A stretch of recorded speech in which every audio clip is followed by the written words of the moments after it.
Welcome back to JewCast. This is a historic episode. With me, as always, is Mark Lobliner and Alan Roberts. And today, our guest is the infamous David Cole. David, welcome to JewCast. Well, it's a pleasure. I've actually been not doing a lot of podcasts recently. This is my first one in a while, but Andrew asked me if I would do it, and I said I would. I think I'll take my glasses off. Of course, I'm going to be blind as a bat, so if anybody tries to flip me off, I'm not going to see it. So I've been flipping you off this whole time. I'm glad that works out. So I've heard a ton about you.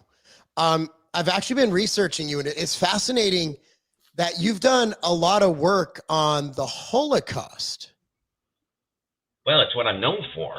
Yeah. I mean, so how? sadly, I've been writing a And- column for Talkies magazine for 10 and a half years, but everyone still just brings up the Holocaust. That's all they want to talk about. And unfortunately, I became aware a couple of years ago, probably right around the time that Elon Musk took over Twitter, I became aware of the extent to which I inadvertently spawned a cult in my Really?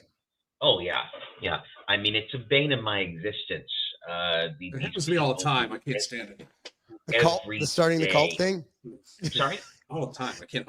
Yeah, I always start I said it cults happens to me all the accidentally. time. I accidentally do it all the time. Yeah.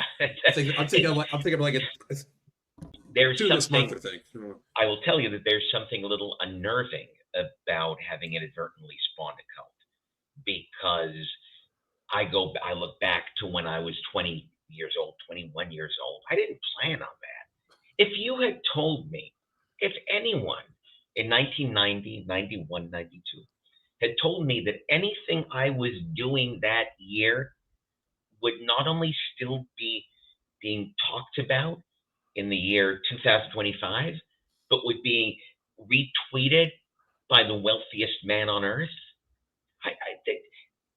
I don't think I can communicate the surreal nature of that, how unlikely that is, how unlikely I would have thought that would be, and how completely unplanned it was. What I found most fascinating about discovering you and your work is, the Holocaust has become such a important question to so many people these days.